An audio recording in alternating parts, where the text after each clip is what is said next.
And I'm going to turn it over to Dr. Kristi Webb, so take it away. Thank you, Karen. And really, I cannot say enough good things about Karen Gray at the North Carolina Psychological Association. She has made this and everything that I do having to do with NCPA so easy. Karen, I'm going to assume that if people can't see what is on my screen, which technology tells me I am supposedly sharing, that they will let you know in the chat. Yeah, and it Because looks good. they've all disappeared now down the side into into the little slide, the little film strip. Thank you to those of you who are sending me private messages, welcoming me. I'm so delighted that you're here, and thank you for joining me. One reason I'm delighted to be here is because I am a proud member of the North Carolina Psychological Association. And plus, my business life is all about helping other people to manage change. So I'm really happy to be with you today.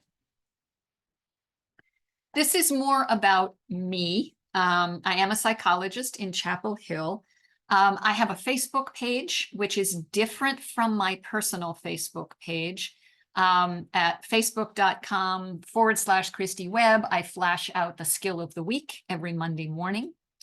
I have a YouTube channel where I have recorded and uploaded 14 or 15 videos. Most of them have to do with borderline personality disorder, but not all of them. So you're welcome to check that out. I've given you my email address and my website.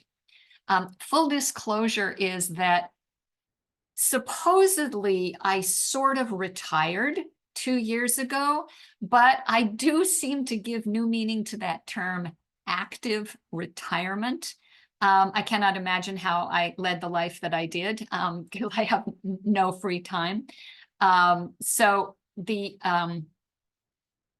I'll just leave it at that. You'll see that if you go to my website, but there is, that's on the front page, on the landing page, but there is a page of resources there, books, websites, videos, and other things. I also am going to say that I will be giving some clinical examples. I have either disguised them heavily or I have gotten permission when it's from a former patient.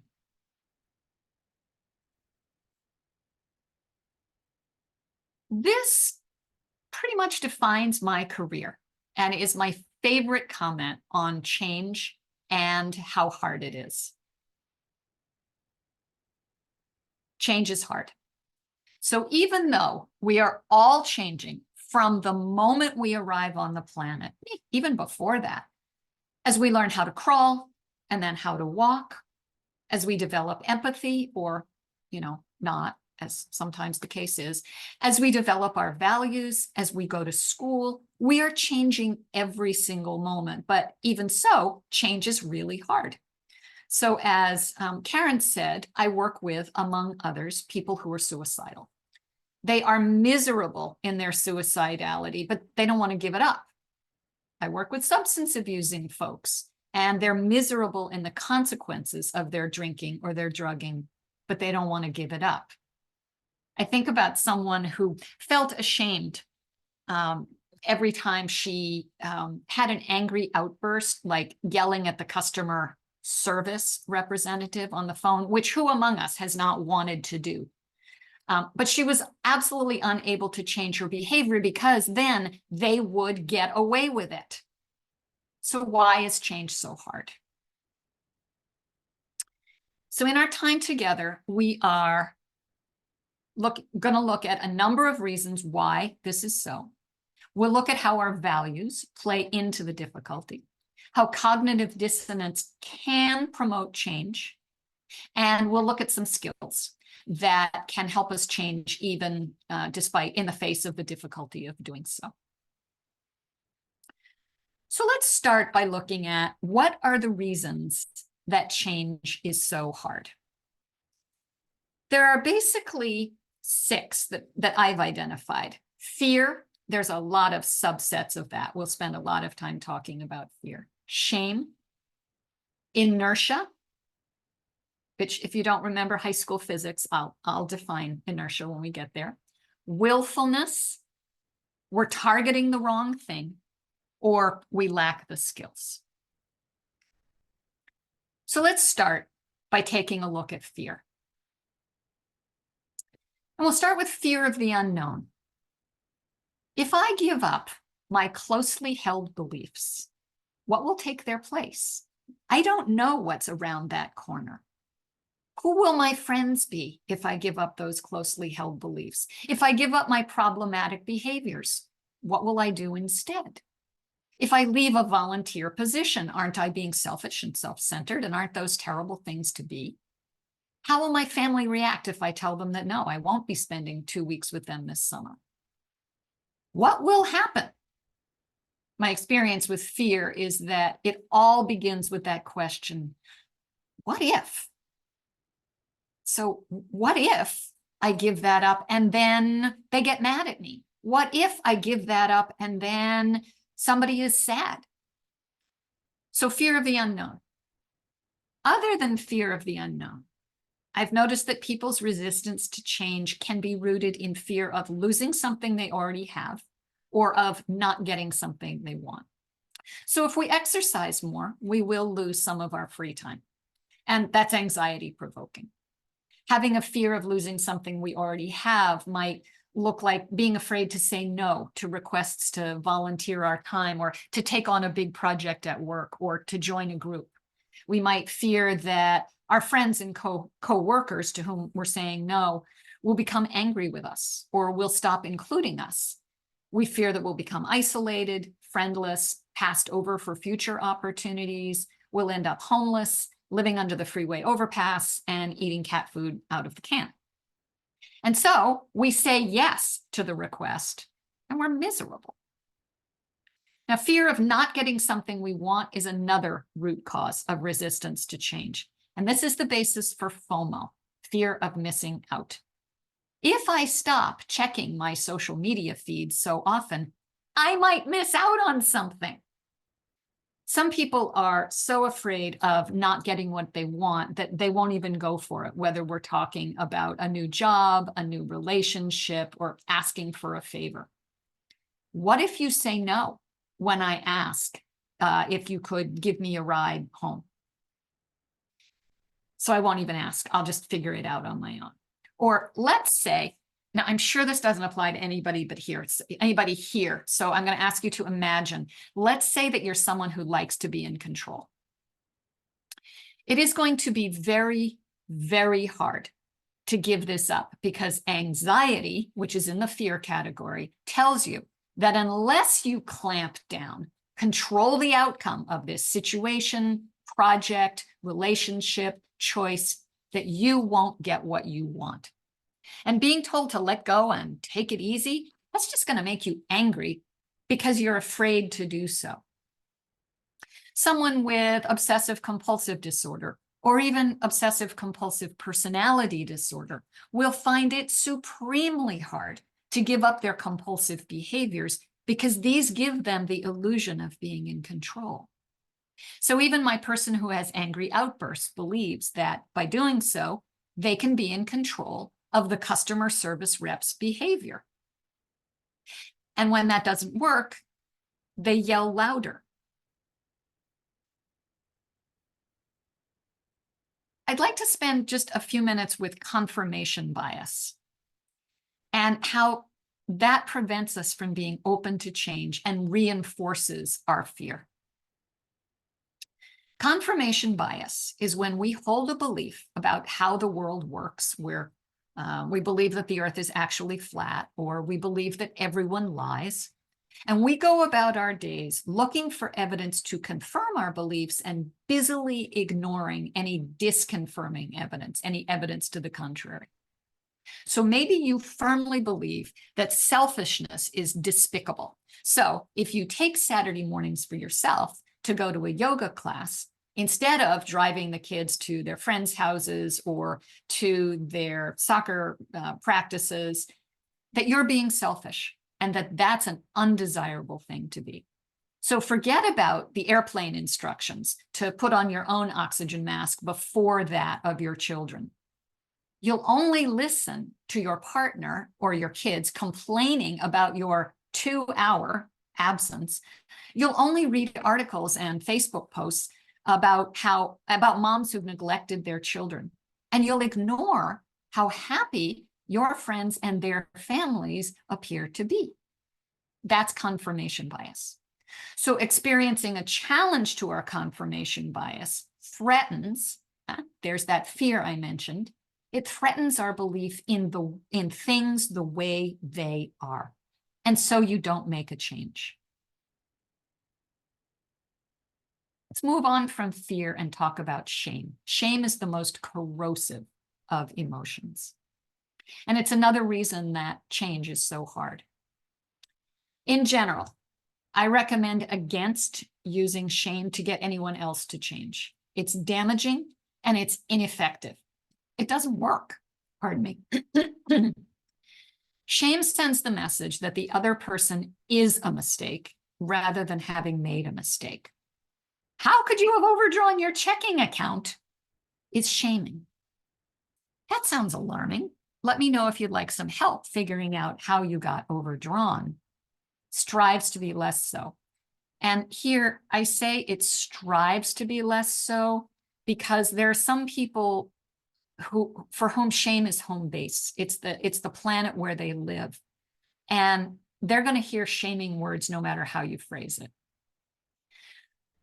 But shame also doesn't do much to produce change in ourselves. It's more likely to make us feel resentment and defensiveness, and then we double down on the behavior. When we ourselves feel shame, it can motivate us. If we're a blurter-outer, for example, and we have more than one experience of blurting out something that hurts someone or makes them mad or leads to tears, we ourselves may decide to work hard to decrease our incidences of blurting out. But more likely, when we feel shame, we get defensive, we protect ourselves and our reputation, and we dig in. So we have conversations with ourselves about all of the reasons why it was just fine that we did what we did, or we said what we said, and we justify. So I'm going to give you a personal example. I sing in a chorus, and that requires bringing a water bottle to rehearsals. So Monday night, a couple of weeks ago, I had my tote bag, I had all of my music in it, I had my water bottle, had my coat, it's cold outside. I get there, I find my seat in the pews, which have cushions on them. I put everything down and I go off to, I don't know, visit with friends. I come back and I go to take my seat and I see that the lid of my water bottle has apparently opened, despite my best efforts not to allow that to happen, and that the cushion on the pew has a huge wet stain on it. This is embarrassing, to say the least, and horrifying because we rent this space from the church. So a friend, in an effort to help, flung things everywhere, which kind of made things worse, but that's okay. I was grateful for her efforts to assist. I take my now quite wet music out of the bag, and everything else I put in the pew, the last pew in the row, the last row of all of the pews. And I sit in a different seat. And by the end of a 2-hour rehearsal, the cushion that I was seated on had been seated on. The original cushion was dry. No stain, no watermark. I go to pick up my coat, my tote bag, my empty water bottle, and I see that, of course, where I've left them is wet because they were, wet.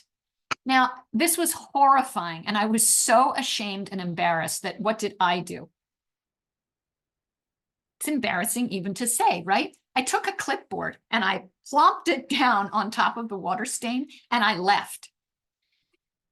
And all the way home, I had a conversation with myself about why that was just fine. It was only water. The first one didn't leave a stain. Nobody will ever know. They don't have church services until Sunday. This is only Monday night. But that is not consistent with my values. We're going to talk about values in a bit. So the next morning, I reached out to the right person to tell me how to contact the church and let the church know what I had done and how could I possibly please make amends. And I was told that, in fact, the stain had dried, which is kind of too bad because that means the next time I might try that same fool maneuver.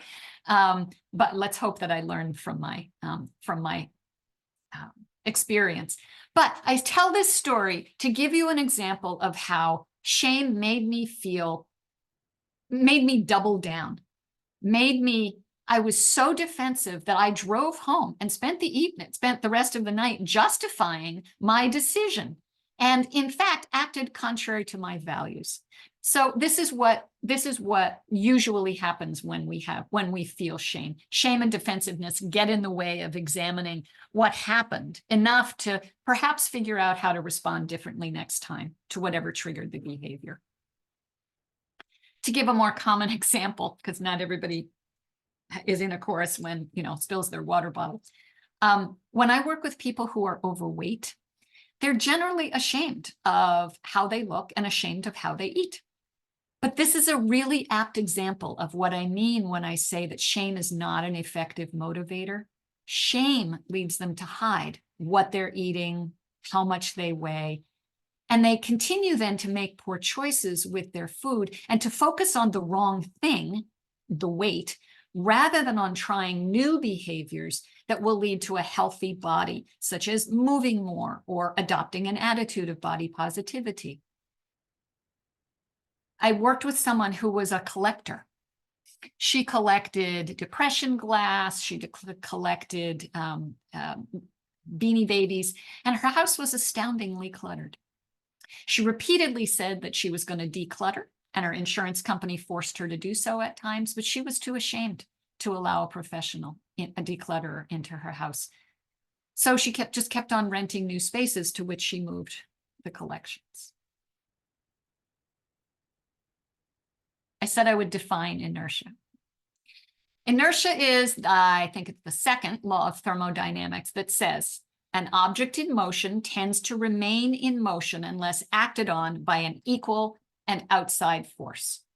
Or, more relevant for our talk today, an object at rest tends to remain at rest unless it is acted upon by an outside force.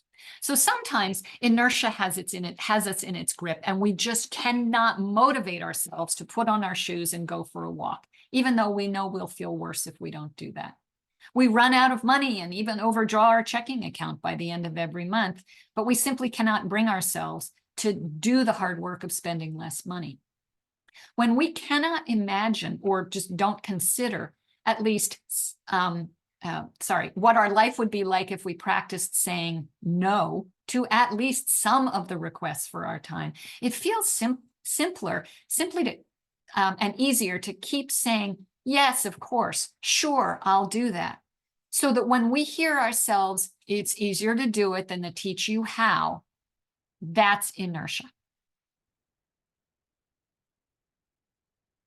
Now, sometimes we even like our ineffective habits. We luxuriate in them. We know that procrastinating gets us into trouble, but boy, we like that surge of adrenaline that comes along with facing down the deadline on a project or a commitment. We don't like how our bodies feel after we've overeaten, but boy, do we like the taste of those couple of slices of cake.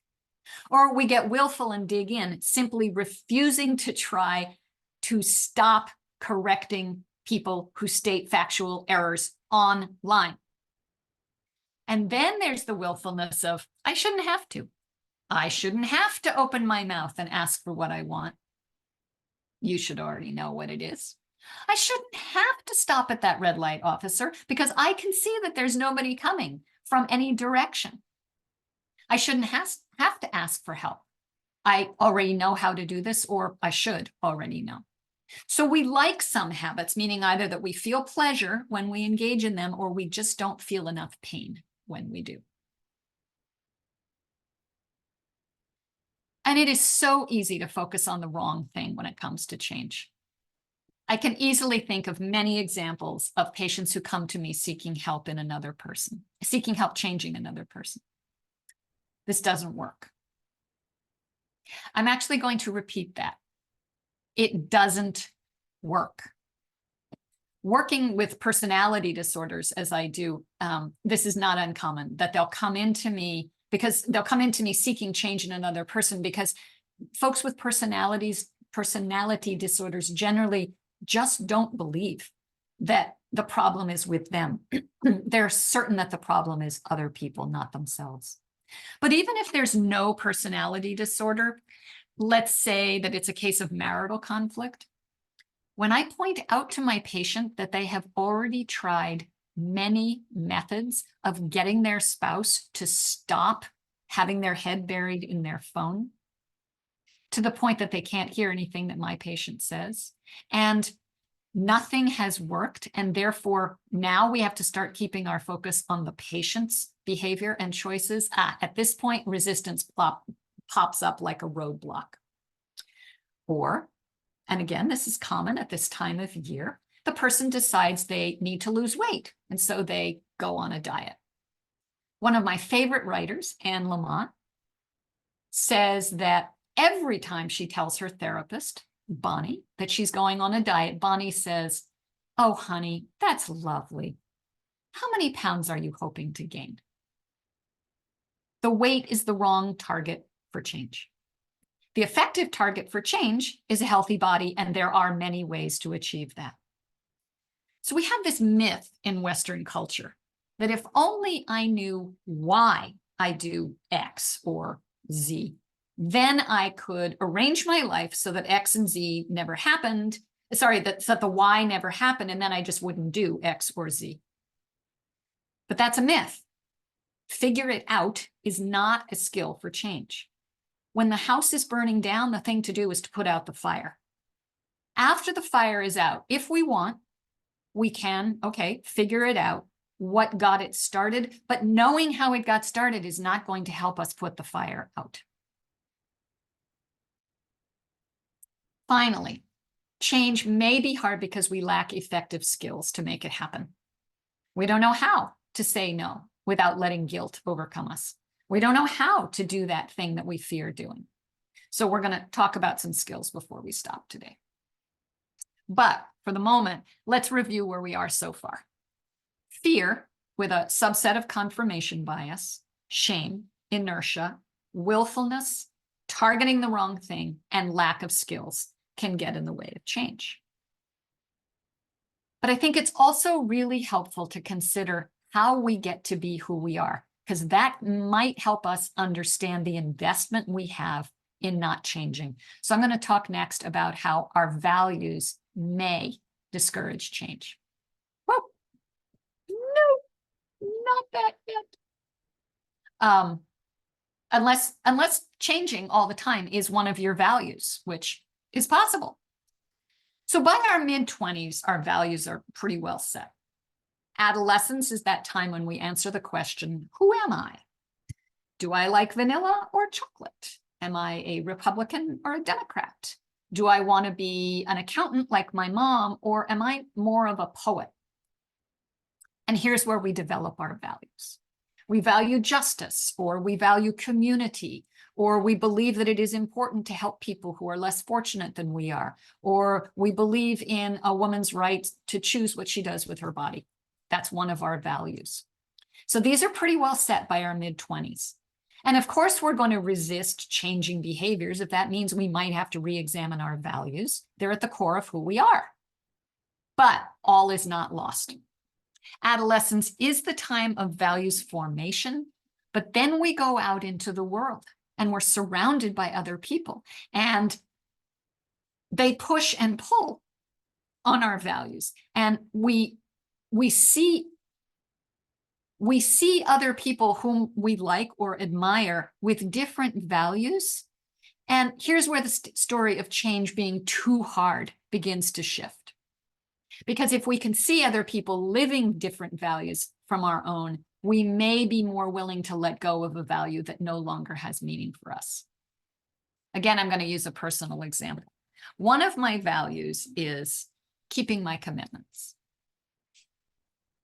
So there I was in my first semester at college, and a friend of mine, I had a number of friends who were working at the college radio station, WOBC. And a friend of mine who worked there invited me to join him for his morning show, which was 7 to 10 a.m. And I really wanted to do it. But I had signed up for Russian, Monday through Friday, 8 a.m. One of my values now is Do not do anything at 8 a.m. And that's where I learned it.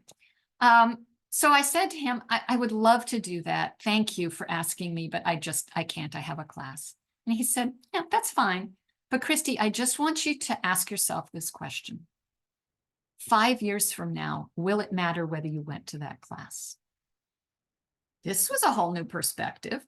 So with great trepidation, off I went to the radio station, and I had a wonderful time. I fell in love with it. And as some of you on this with me today know, it actually changed my life. I spent, after college graduation, I spent 15 years working in community radio. I still speak a little Russian. My value shifted from I am someone who always keeps a commitment to sometimes it's okay to back out of a commitment if it's in my best interest.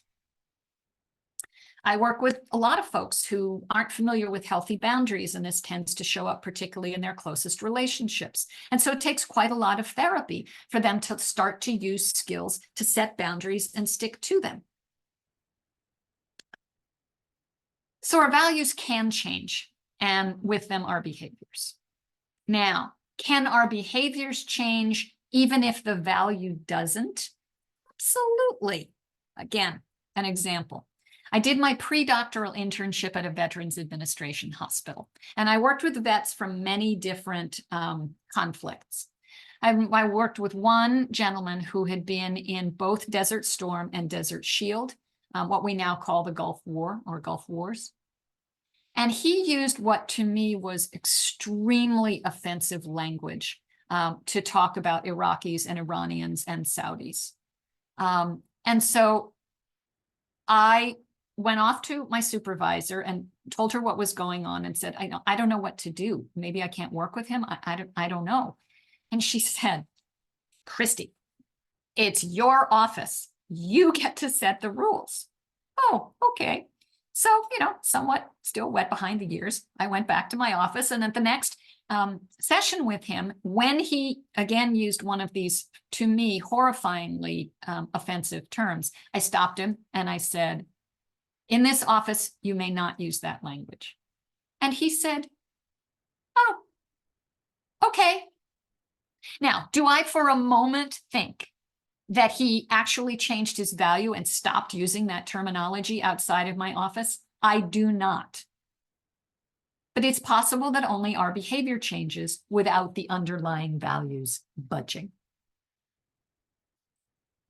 Now, when two of our values collide, staying connected on social media and spending time with our family, for example, or when we can no longer hold on to a belief that no one likes us because we keep being invited to the neighborhood bunco game, we can no longer maintain our core beliefs in the face of the cognitive dissonance induced by the event. So cognitive dissonance is when we hold two apparently opposing viewpoints that really shouldn't be able to exist in the same space. You're a pacifist, but you enlist in the military. I apologize for the quality of this slide, and so I'm going to interpret what you're seeing. This is a slide that was sent to me by a former patient with the caption, "Now I finally understand cognitive dissonance." So this is a photo that was taken in 2008 during the presidential campaign between Obama and Mitt Romney. And the house, let's see if I can point it out. Here, the concrete below the porch has completely disappeared. The porch steps are quite rickety. This part of the roof, at least, really needs to be replaced. There are tiles that are peeling off, curling up. The lawn is not well maintained. The driveway is not well maintained. I don't know how the people who live there think of themselves, but I would consider that this is a house where poor people live. And that's how my former student thought about it. But what's in the front yard is a Romney for President campaign sign. And this is what induced the cognitive dissonance in my former student, that he was striving to hold, or he could not hold, the reality of someone who is poor supporting Mitt Romney, who's never known a day of poverty in his life, never will, and certainly couldn't identify with that person. Now, I don't know their reasons. Obviously, there could be many reasons why they could decide to support Mitt Romney, or maybe it's the landlord. They live in a rented house and it's the landlord's sign. There are many possible interpretations of this, but in the face of cognitive dissonance, we either have to give up one or the other side. Sometimes we'll find a way to reconcile the two opposites in order to avoid changing. It's still true that no one likes me. They're only inviting me to bunco out of politeness. But generally, we have to give up one or the other. So cognitive dissonance can help us to change. So our big ideas so far, before we turn to skills: change is hard.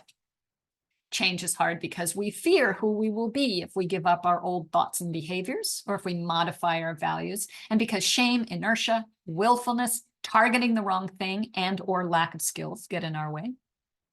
Change is hard because we hang on to our old ideas, confirmation bias, and ignore disconfirming evidence. And it often takes a rude awakening, cognitive dissonance, before we're willing to let go even a little bit of ideas that no longer serve us. I can do it versus I need help. So how do we change when we don't want to?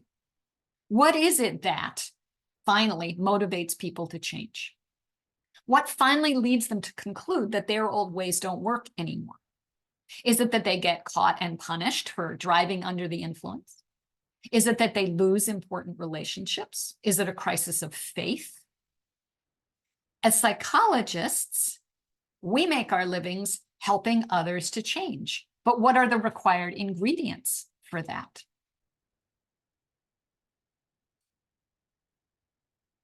We've identified a couple already. A shift in our values will lead to behavioral change, but that shift in itself is already a huge change. And cognitive dissonance helps. Now let's talk about skills, though, that can be helpful, because there are many. This is by no means a comprehensive list. And this applies to whether you want to reduce instances of talking about yourself, you want to express gratitude more often, you want to spend less money, you want to practice Spanish more often. So we'll start with the idea that change doesn't have to be 180 degrees. I talk with my patients a lot about this. I say, you are here. I am not asking you to move all the way over there. I am asking you to move to here. That's it. Change does not have to be 180 degrees. A tiny little change will help. Just this one step. Start small and take a single step. I worked with someone who kept losing jobs. She kept finding jobs and being hired, and she was an excellent employee, but her anxiety was such that eventually she would come the day when she just couldn't go to work. And she would stay home. And then the shame would set in and the fear, and she would skip the next day and then the next day, and pretty soon she'd lost the job. So she got another job and she really wanted to change this pattern. So here's what we did. That alarm would go off in the morning, and all she had to do was put her feet on the floor. That was it. She was not going to work. She just had to put her feet on the floor. And then she would go into the bathroom and she would keep telling herself, I'm not going to work, but I can brush my teeth and get a shower. She'd say, yeah, I can do that. And then she'd have breakfast and say, I'm still not going to work. She said, yeah, I can do that. And eventually she would find herself in the parking lot at work, sitting in her car with her lunch on the seat beside her. And she'd say, I'm not going in, but I made it here, but I'm not going in. Yay, me. And then she would say, I can go in for 30 minutes, just 30 minutes. Ultimately, she did so well in that job that they promoted her to supervisor twice. I have no doubt she would have ended up running the agency, except that she decided to go to graduate school. Now, one of the skills that she was also using was what I call vitals. If you're a DBT therapist, you recognize this as part of opposite to the emotion action. V, validate yourself. I got to tell you, I hate lifting weights. I think that it is the most boring exercise on the planet. Oh, please don't make me do it. So I validate that. Of course, you don't like to do it. It's so boring. And also sometimes it's really hard. I mean, if you're challenging yourself, it is. I imagine yourself doing it. I fail to understand, by the way, why those mirror neurons aren't giving me the same results for imagining doing my exercise as actually doing the exercise. Why don't I have the strength that I want? But they don't. Same as when I imagine cleaning my house. The house still isn't clean. But you imagine yourself just doing it. You take a small step. I'll just get my workout shoes on. Applaud yourself. Yay, you go, girl. Good job. L, you lighten the load. In this case, for me, it's, I know that as we age, we need to build up more muscle mass and more strength. And so each day that I do that will help me accomplish that goal. And finally, my favorite part, sweeten the pot. Either during it or afterwards, give yourself a reward. For me, during my workout, I love to listen to an audiobook. And so I reward myself during the workout by listening to something that I'm really engaged in. Tiny habits, also similar to a part of vitals. And let's just check my message. T. T is take a small step. Take a small step. Just for me, it's like put on those gym shoes. Tiny habits. So this is the idea. I've heard it called something else recently that I now can't remember. Special something. This is the idea that you anchor the new behavior to something that already exists. So for example, I have a colleague who knows that she needs to strengthen her core. So every morning while the coffee is brewing, she does squats during that time, just as long as the coffee is brewing. Cheerlead yourself. Yay. Put on those pom-poms and encourage yourself and let go of self-judgment. So you didn't go to the gym today. Okay, that's all right. You can go another day. You slipped and you talked about yourself when you're trying to do less of that. Let go of self-judgment. The psychologist Kristi Webb specializes in self-compassion, and she uses 3 statements. This is a moment of suffering. Suffering is universal. May I be gentle with myself. And the shame acronym, this may only come out of the 12-step programs. I don't know whether others are already familiar with it. Should have already mastered everything. Yeah, that's not possible. So there are some skills, as I said, not all of them by any means. So ultimately, change is hard because it requires stepping out into something new. Whether we change our values or only our behaviors, we're asked to do something that feels unsafe and scary, even when we're using new skills, or maybe especially when we're using new skills. We get anxious, and that can lead us to get angry. I know that when I have to give up something, even an old piece of clothing that doesn't fit me anymore, I get crabby. I don't like it. So fear, shame, inertia, willfulness, targeting the wrong thing, and confirmation bias make change super hard. Cognitive dissonance between the facts and our values and skills that can be applied allow us to change even when we don't want to. Thank you. Can you repeat one more time for everybody, vitals? Vitals, I absolutely can. And I think what I'm going to do is I'm going to stop my screen share. We can always go back to it if there's a slide that you wanted to see again.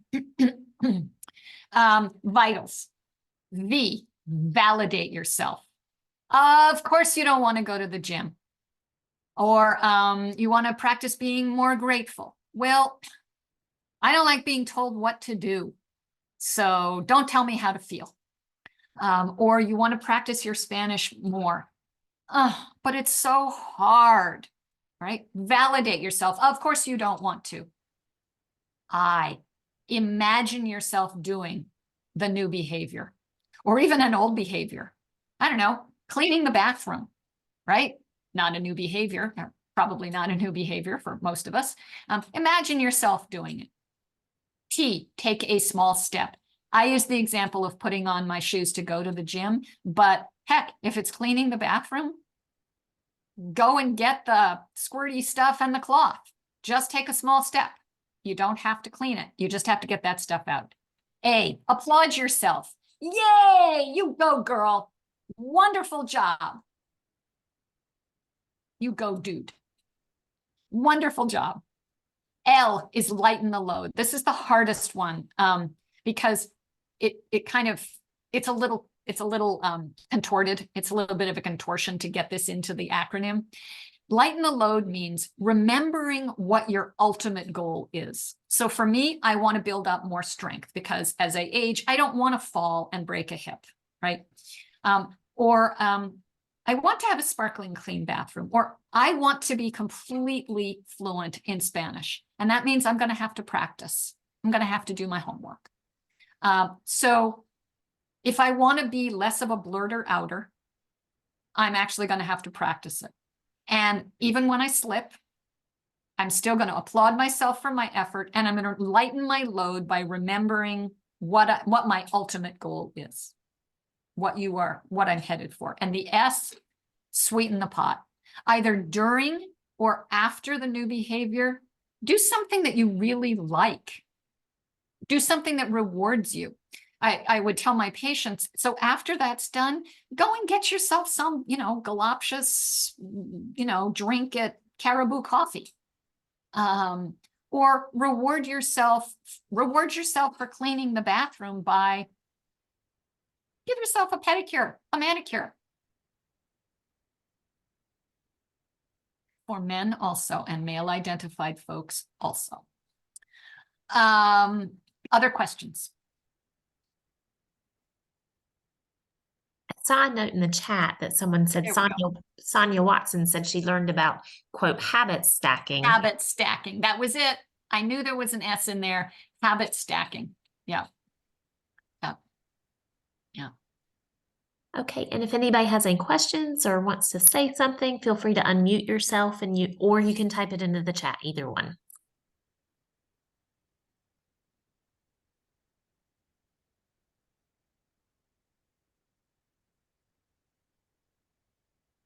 Hey, Kristi. Hey, everybody. Cindy. Hey, it's so great to see you. It's so great to see you. So great to see you. A quick question. That's such a beautiful presentation. Do you show something like that to your clients? Like, here we go. Here's the rationale. Do you do that? That's a great question, Cindy, by the way. Not in such an organized fashion as this. And it was interesting preparing this, which I actually did for something else that NCPA did about a year ago. I volunteered to give a talk before a play at Justice Theater Project called The Best of Enemies. It was, and the theme that I pulled out of that play was change and why it's so hard. If you're not familiar with the book or the play, it's about the story of Anne Armstrong and C.P. Ellis, the Grand Master of the Ku Klux Klan here in Durham in the 70s, and the fight to integrate the Durham schools. It's a wonderful book, highly recommend it. And so that was when I began to think, well, so yeah, I make my living helping other people change. What are the ingredients? I mean, what? And I began to organize my thoughts. So I don't do it in such an organized way as this, but absolutely everything that I said today is stuff that I have said at one time or another to patients and or client. I use the term patients. Yeah, absolutely. Vitals. I teach vitals. The skills, I talk about the skills all the time. As some folks here know. The idea of fear getting in the way, yes, absolutely. Confirmation bias, yes. Do I talk about values formation? Not so much. I mean, I'll talk about it, but I don't talk about it so much in the sense of now today, as we talk about how hard it is for you to stop overdrawing your checking account, we're going to talk about your values, and how that's getting your values are getting in the way of you not doing that anymore. I might talk about values to help give the underpinning for why it would be a great idea to change. But your behavior is not consistent with your, I will ask them the question, is that consistent with your values? And of course, the challenge is when values are in conflict, right? So I had worked with someone who was a trauma survivor, and her stepdad had been the perpetrator. And her stepdad had dementia and was dying, and she felt compelled to go and visit stepdad. And her value was, but that's what it is to be a good daughter. And there was so much fear of what others would think of her if she didn't go and visit. And it was very, very, I mean, we have an investment in our values, and that makes it very, very, very hard to change. And so we had to work on not only vitals and, some skills, but also on identifying a value that had to do with her valuing herself and her own agency and autonomy. Oh, great question. Thanks.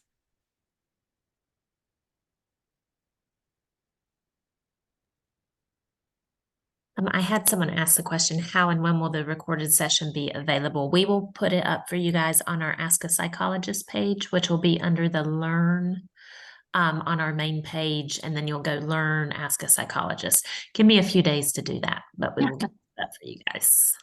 Any other questions, comments, concerns? Also, Kristi did share the slides with you guys in the email that you got from me. You should have gotten the email with the link in there as well. It says view the slides down low, and you should be able to click on that and see those as well. And if not, let Karen know. We discovered to our horror at like 10 minutes of 12 that I still didn't have I did have the Zoom link, but I'd lost the Zoom link. It was someplace where I never go. So Karen is monumentally helpful. So I also I ask for questions, comments, or screams of outrage. Leslie, you have one? Yeah. Hi, y'all. Kristi, Two Leslies. Oh, I'm sorry. Go. Okay. Yeah. I just want to say in community, what a resource you are, Kristi Webb, and thank you so much for all of your professional generosity. And if you weren't right on the money with all that you share, it would be different. But everything today was so helpful and so true to what I know as a therapist to be true. So thanks so much. Oh, thank you, Leslie. How kind. Yes.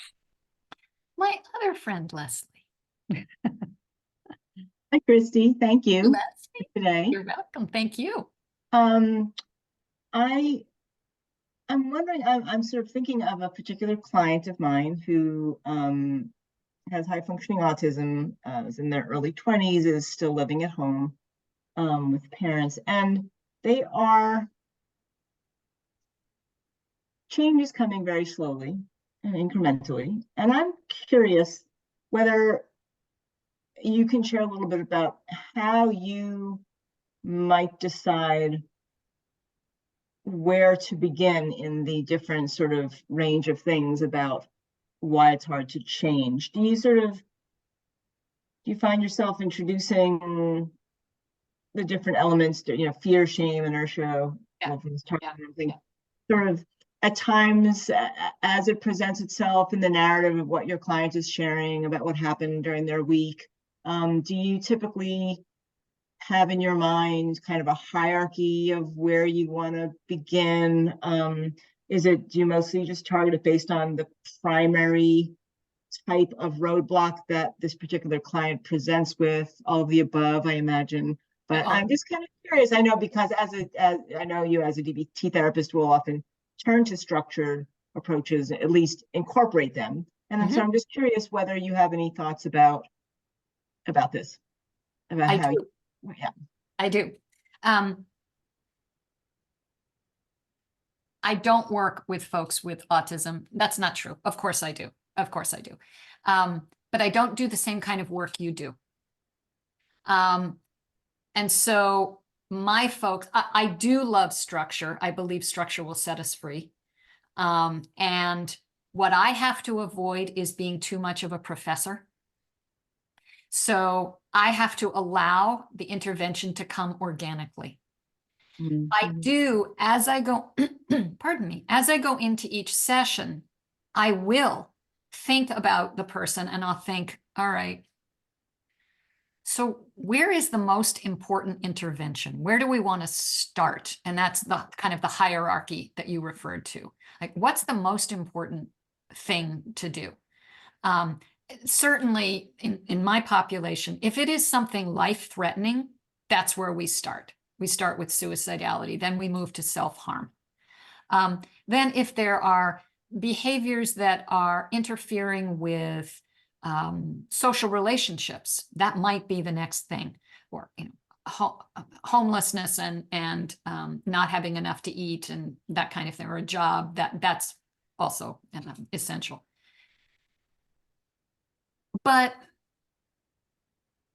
in the case of someone, for example, on the autism spectrum, where social interactions are so challenging for them, I really like, although I really like the DBT use of a behavior chain analysis. And I would, with 99% of the folks that I work with, I don't do, that's not actually true because I see many more DBT folks, or did when I was more active in practice. I don't do it formally with everybody, but I think of a chain like this one. And I ask them to try to identify what were the pre-existing conditions. Well, I woke up that morning and I hadn't slept well and I was hungry. And then what happened? And then what happened? And then what happened? And then I blew up. And then what happened next? What happened next? What happened next? And where could you have intervened to do something differently? Right. Now, with many people, they have no earthly idea, or even if they do have an idea, now I can figure out what got in the way. Was it fear? Was it lack of skills? Was it shame? Was it willfulness? The I don't want us? Was it, what was it that was getting in the way? And that then will guide my next step of what I'm going to talk with, a little bit of psychoeducation I will give them, and where we need to kind of laser focus in. Does that help at all? Yeah, I think it does. Yeah, I think when the background, the pre-existing condition is living in a bathtub of shame, and fear that the parents also swim in and live in, that's so present that kind of working on those, the skills are lost, because anytime you might try to introduce them, they're sucked right back into fear and shame. They're sucked right back. And so but does that suggest then that the intervention is with the shame and the fear? That the desired intervention would be with the shame and the fear? Well, that's why I'm asking the question. So, I think a chain analysis. I think a chain analysis would be. I love that answer. I think that would work really well, because even then it can continue to demonstrate over and over the pre-existing condition. That's right. Which is the environmental. That's right. Matrix of the whole. The matrix. The soup they're living in that makes all the other things harder. Yeah. So I like that because it would keep bringing out the same things. And so, yeah, anyway, yeah. And remember that this is where I say, I'm not asking for 180-degree shame. I'm not asking you to give up all of your shame or all of your fear. I'm not. Can you consider, give me an example of some shame.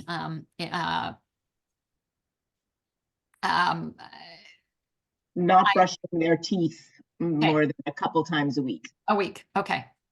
So I'm not asking you not to be ashamed of that. But could you believe, for example, that I don't judge you for that? Are you able to believe that? Right? Sometimes the road in is, but my therapist thinks it's okay. I still don't think it's okay, but my therapist does. And we use the introject then to help motivate a little bit of change. Great. Thanks, Kristi. Yeah. In our final minute, please say more about habit stacking. If you can go back up the chain on the chat, somebody made the reference to a book that talks more about it. It is called Atomic Habits by James Clear, Clear. Thank you. And this is the idea of anchoring something I'm already doing to the new behavior. So balancing my checkbook so that I, make sure that I don't go wickety whack with my spending. Or let's say checking in on my bank account every day. I'm going to, every single time I sit down, well, if I'm under 40, every time I pick up my phone to go on, and I don't even use Facebook, I now use TikTok. Every time I go on TikTok, the first thing I'm going to do is check my bank account. And then I can do TikTok, and I will start to link those two things. TikTok also then becomes the S of vitals, becomes a little bit of a reward for having done that thing. All right, I want to be respectful of folks' time. Thank you so much for joining me. I hope you had as much fun as I did. Thank you all so much. If you have any questions, feel free to reach out to me and I'll be happy to share with Kristi. Also, please remember, I did share, if you did get the email, it should have in there a little bit lower down, there should be a little link that says view the slides. You can view the slides. If you don't see it, just send me an email as well. I'll be happy to get that shared with you guys as well. We want to thank you very much. Yeah, my Did pleasure an entirely. amazing job, had great attendance, and we hope you all have a lovely day. Thanks, Kristi. Everybody. Bye. Everybody, thank you.